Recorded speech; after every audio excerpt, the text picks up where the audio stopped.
변호사님, 네. 또 오늘의 컨셉은 뭐길래 그렇게 책을? 네. 오늘의 컨셉은 전세 사기에 대한 당했을 때 최종 해결책. 근데 이건 전세 사기에 대한 해결책은 아니고 최근에 또 테슬라를 한창 샀는데 와 그것도 뭐 이게 끝이 없네 끝이.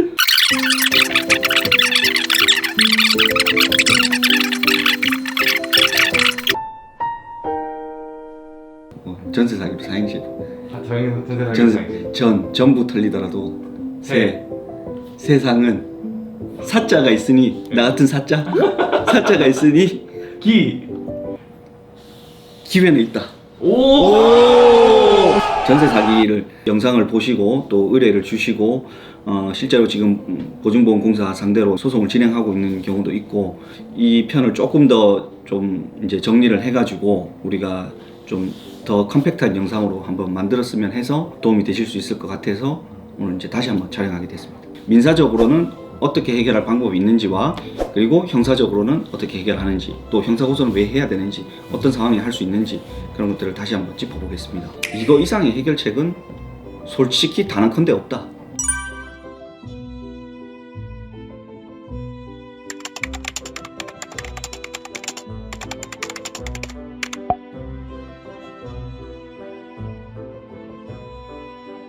전에도 말씀드렸지만 경기가 좋을 때는 뭐 큰 문제가 없이 이렇게 회전이 되지만 경기가 안 좋고 부동산 경기가 침체가 되고 역전세가 일어나기 시작하면 이게 한 군데만 터져도 그 수십 채를 가지고 있는 사람은 뭐 다 공동담보로 경매가 들어오고 국세, 지방세 걸리고 막 이렇게 되기 때문에 세금으로 인한 압류 이런 게 되면 이제 문제가 심각해요.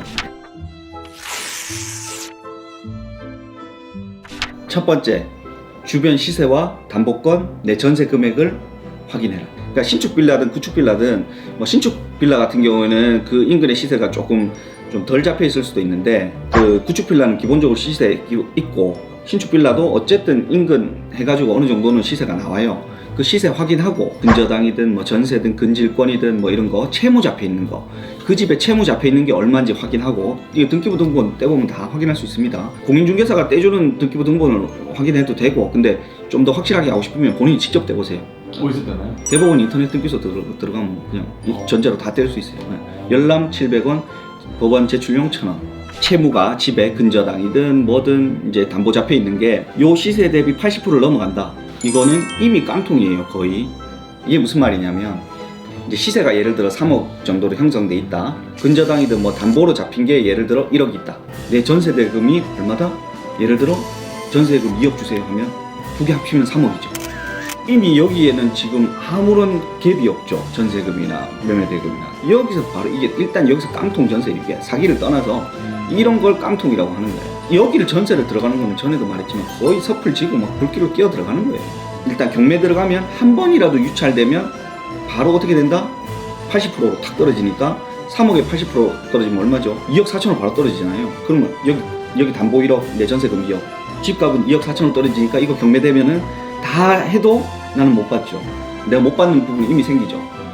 그러니까 담보권이 심지어 먼저 잡혀 있으니까 나보다 빠르죠. 그렇게 되니까 내가 못 받는 거예요. 그리고 이 가장 큰 문제는 이 법을 또 좀 이상하게 만들어놔서 그런데 이제 경매 매수인 옛날 말로 경락인이라고 합니다. 경매 대금을 지급하고 이렇게 했는데 이런 전세권자가 들어앉아 있는 물건은 안 사요. 엄청 떨어져요. 왜? 경매 매수인 또는 이 물건에 판매할 경우에 전세권자는 누구한테 보증금을 달라고 할 수 있냐면 이전에 민법상 일반 임대차는 통보하면 누구든지 선택할 수 있었어요.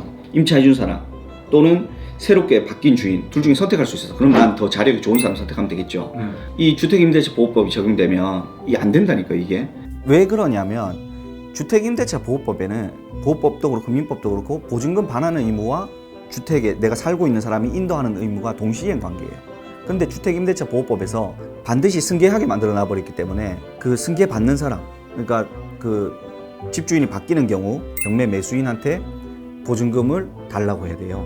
법으로 이렇게 강제를 해놔버렸어요. 주택임대차 보호법에. 이게 원래는 임차인을 위해서 만든 법인데 이게 오히려 임차인한테 갭투자나 이런 전세 사기나 이런 것들 때문에 불리하게 돼버렸어요. 내가 선택할 수 있는 선택권이 없어서 여기에 경매 매수인은 이 메리트가 없는 물건인 거예요. 이게 왜냐하면 얘를 못 내보내. 내가 이거 돈을 안 주면 얘한테 보증금을. 그러니까 나는 경매대금도 지불했는데 얘가 안 나가고 있으면 보증금을 내가 줘야 돼. 그러니까 이 경매대금 엄청 떨어지겠죠. 그러면 거의 못 받아요. 여기에 들어가 있는 전세권자는 돈을 유찰 한 번 되면 한 80%, 두 번 유찰되면 60% 이렇게 툭툭 떨어져요. 소액보증금 최우선 변제라는 제도도 있는데 그 여기 이제 소액보증금 최우선 변제 관련해서 여기 넣어줄 거예요, 동 PD가. 그리고 소액보증금 최우선 변제는 전액이 되는 게 아니고 주택 가액의 절반을 넘어가면은 안 되고 그 다음에 서울 기준으로 일단 5천까지밖에 못 받아요.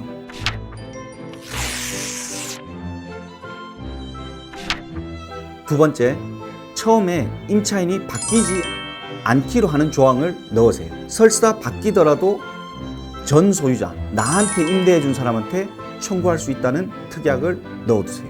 일단 바꾸지 않는다와 바뀌는 경우, 그럼에도 바뀌는 경우 전 소유자한테 나는 보증금 10,000원 청구할 수 있다. 이런 특약사항을 넣어버릴게요. 이게 주택임대차보호법의 편면적 강행 규정. 임차인한테 불리한 조항은 이거는 이제 강행 규정이 아니고 당사자들끼리 특약으로 바꿀 수 있지만 임차인한테 불리한 규정은 당사자들끼리 특약으로 해도 법이 더 우선한다는 거예요. 그러니까 이렇게 해놓는 건 임차인한테 유리한 조항이죠. 그러니까 요거는 당사자들끼리 특약으로 바꿀 수가 있어요. 법 그대로 가면 나는 무조건 경락인이나 새로 바뀐 소유자한테만 보증금을 청구해야 돼. 근데 요 특약사항을 넣어버리면 난 누구한테 청구할 수 있는 거예요. 선택지를 넣으라는 거예요. 이 주택임대차보호법의 이 부분은 확실히 좀 개정할 필요가 있다고 저는 봅니다.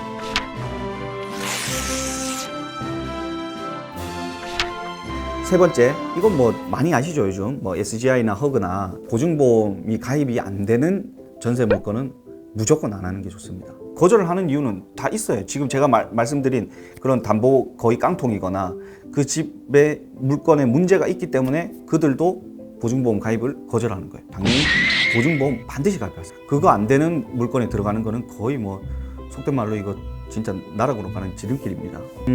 일단은 뭐 보증보험을 가입을 해줬기 때문에 보증보험 회사에는 그 약관과 계약서에 따른 책임을 져야 되겠지만 이후에 딴소리 하는 경우도 있어요. 지금 우리 회사에도 다 가입해놓고는 지급 거절을 요즘 특히 이제 보증공사에서 지급 거절하는 경우가 꽤 있어요. 우리 사건 같은 경우에는 전세 대금을 그 집 주인한테 다 주지 않았다고 해서 또 거절한 경우가 있어요. 법적으로는 전세 대금을 전액을 지급하든 아니면은 그 중에 내 전세 대금 일부를 실질적으로 미리 먼저 돌려줘야 되는 사람한테 바로 쏴주라고 했던 거예요. 그거를 이제 그렇게 쏴줬는데 나중에는 그거 가지고 이제 허가 문제를 삼는 거예요. 전세 대금 전액 지급은 그 요건에 없어요. 너 둘이 짜고 이거 한 거 아니냐 이렇게 나온 거예요. 근데 실제로는 우리 의뢰인의 얘기는 전혀 그런 게 아니었거든요. 그렇기 때문에 이걸로 이제 소송 들어가 있고 이제 추후 결과에 따라서 승소하면 이제 또 알려드릴게요.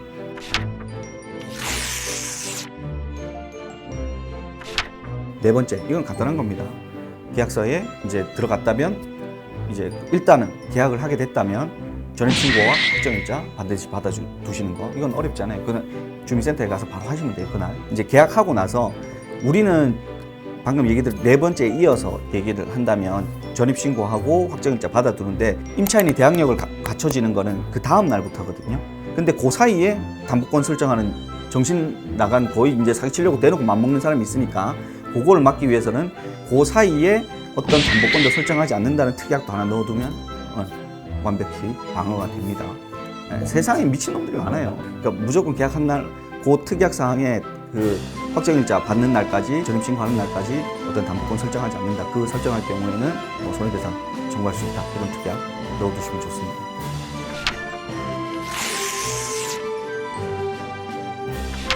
해결책에 대해서 말씀드리겠습니다. 민사 먼저. 민사적으로 해결하는 방법. 민사적으로 해결하는 방법은 첫 번째는 일단은 아까 얘기 드렸죠. 보증보험에 가입되지 않는 물건은 들어가면 안 된다. 내가 가입돼 있었어요. 근데 이제 돌려받으려고 이제 그쪽 주인이 안 줘가지고 보증보험 회사에다가 나 이거 보증사고 터졌어요. 돌려주세요. 라고 이제 신청을 했는데 후보 중에서 네가 매수인한테 또는 누구한테 집주인한테 전액을 돌려주지 않았다. 이제 곧 오시는 집주인들 사이에 매매 계약서를 가져오래요. 아니 그걸 내가 가지고 있나? 나는 임차인인데 그거 없다고 지금 안 주겠다고 지금 얘기하고 있는 또 말도 안 되는 얘기하고 있는 거예요. 물론 좀 더 상황을 들어봐야 되겠지만 그러면 이때는 그나마 다행이에요. 보증보험에 가입돼 있으니까 이때는 누굴 상대로 소송을 하면 된다? 무조건 보증보험 회사 상대로 소송해야 돼. 왜? 이거는 이기면 집행받거든요. 저번에 얘기 드렸던 것처럼 이제 집주인들한테는 내가 소송해서 이기더라도 어차피 얘들 개털이 개털. 이제 막 터져가지고 막 하는데 지도는 아무것도 없는 거예요. 경매해봐야 유찰되고 또는 이 집에 잘 들어오지도 않는다고 얘기를 했죠. 경락인이 잘 안 나타나요, 이 집이. 그래서 나 보증금 거의 못 받아요. 그렇기 때문에 민사로 승소는 당연하나 강제 집행을 못 받아요. 그러니까 판결문이 비싼 휴지 조각밖에 안 된다는 거예요. 근데 내가 보증보험을 가입해놨으면 내가 너희 보증보험회사에서 지급해라 라는 판결을 받으면 그거 딱 들고 소송비용 확정까지 해서 보증보험회사에 딱 요청하면 거기는 바로 줘요. 회사기 때문에. 그런 점이 있기 때문에 허구 보증이 그래서 중요한 거예요. 거기는 강제 집행도 가능하기 때문에.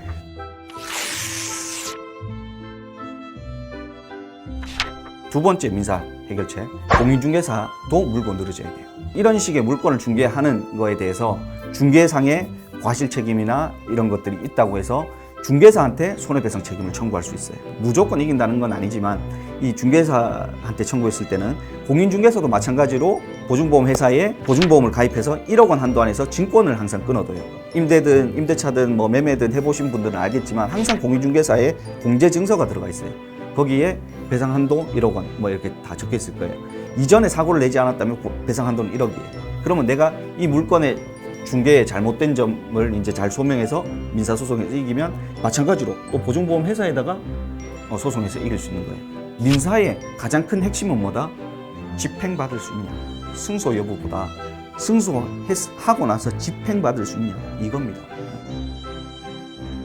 한 가지 빼먹은 게 있어가지고 그러니까 이게 민사적으로 해결하기가 제가 이제 쉽지 않다고 계속 말씀을 드렸었는데 가만히 생각해보면 한 가지가 있어요. 내가 이 전세 계약을 할 때 보증금을 이제 그냥 못 돌려 주게 될 거라는 사실을 알고 처음부터 설계했다는 사실을 밝혀낼 수 있다면, 그러니까 매도인도 이 사실을 처음부터 충분히 알았다. 물론 몰랐을 수도 있지만 이걸 잘 밝혀낼 수 있으면 이 전세 계약 자체를 취소시켜 버릴 수가 있어요. 내 전세 대금이 결국에는 이 물건의 거래를 위한 매매 대금으로 사용된 거예요. 그래서 매매 대금 누구한테 갔죠? 매도인한테 갔어요. 매도인한테. 그러면 이 내 전세 계약 자체를 취소를 인정받을 수 있으면 돈은 누구한테 달라고 할 수 있다? 처음에 매도인한테. 민사 소송을 하려면 이렇게 해야 돼요. 승소하고 나면 매도인이 자력이 있다면 강제 집행을 들어갈 수 있어요. 소송에서 이겼다고 해서 임의로 지급하는 경우도 있지만 지급 안 하는 경우도 있어요. 그러면은 우리는 그 사람 재산 찾기 위해서 재산 명시 신청하고 그 다음에 뭐 주소지에 뭐 강제 집행해가지고 다 도저히 안 되면 뭐 동상 같은 거 다 드러내 버린다든지 여러 가지 방안들을 또 취할 수 있기 때문에 매도인은 자력이 있다면 강제 집행이 가능합니다. 민사적 측면 얘기했으니까 형사적 측면.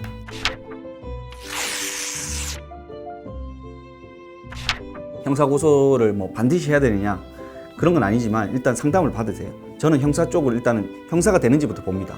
한두 채 사가지고 이렇게 터지는 경우는 내가 이거 보증금 돌려주지 못했다고 해서 반드시 사기죄가 되는 건 아니에요. 내가 처음부터 고의를 가지고 범죄를 저질러야 되는데 내가 집 한두 채 갭 투자하는 게 내가 나의 일종의 투자 수단 중에 하나일 수 있지 못 돌려줄 거라는 걸 알고 보증금을 받았다고 이렇게 어려워요. 근데 요즘 분위기가 전세 사기에 대해서 굉장히 안 좋게 보고 있는 면이 있고 또 이게 법이라는 게 어떤 부분에서 그 흐름이나 분위기나 사회 분위기 여러 가지를 탑니다. 그러면 수사기관도 요즘은 여기에 대해서 굉장히 적극적으로 수사해. 요즘 이렇게 문제되는데 사람들이 그러면 10채 이상 넘어가고 20채 이상 넘어갔을 때 이거 반드시 보증금 돌려줄 수 있다고 이렇게 수채 늘려가면서 이거 확신할 수 있었어요? 아니면은 이거 못 돌려줄 수도 있다는 거 충분히 알 수 있지 않아요? 이러면 이제 미필적 고의로 특정해 나가기 시작하는 거죠. 그런 식으로 수십 채, 수백 채 있는 사람은 그거는 이제 거의 특정된다고 봐야 되고 그런 이제 상황에 따라서 이제 사기죄로 몰아갈 수가 있는 거예요. 그러면 이제 내 깜빵이 들어가게 생기면 돈이 어디서든 튀어나옵니다.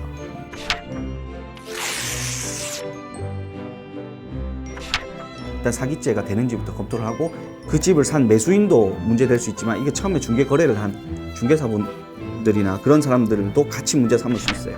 그 사람들 공인중개사법 위반이나 사기죄 공동정범으로 묶을 수 있는지 그렇게 해서 어디서든 그거를 이제 회복할 수 있는 방향을 사기죄 부분부터 가장 먼저 저는 생각을 합니다. 그래서 사기가 될 수 있다고 하면 그거부터 일단 바로 집어넣어야 돼요.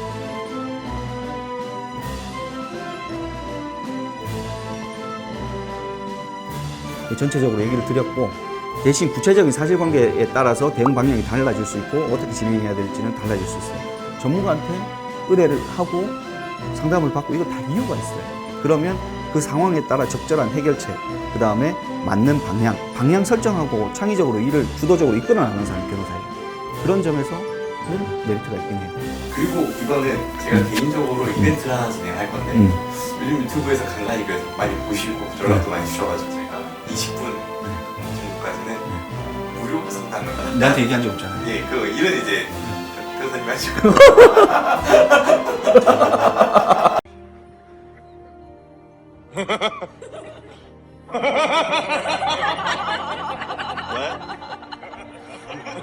원래 이런 거는 약간 깜짝 서프라이즈 선물로 이게 우리 서로 이제 일 떠넘기지. 그 전세 사기건으로는 20건은 아, 알겠습니다. 시원하게 한번 예. 해주시죠. 예. 아, 이게 무료 상담이 어려운 게 그런 게 아니고 그냥 저번에도 얘기를 드렸지만 저도 상담료는 회사 운영하는데 아무런 도움이 안 돼요. 그렇지만 우리를 구독을 해주고 그걸 또 영상을 봐주고 근데 우리한테 연락을 주신 거 아닌가? 아, 맞아. 20명한테는 알겠습니다. 시원하게 20명 넘으셨지? 아, 50명까지 할까요 그러면? 예, 50명. 이 일은 변호사님이 하시는 겁니다. 마지막으로 4개. 오늘 이게 뭔가 4개가 많아요. 조댓구알.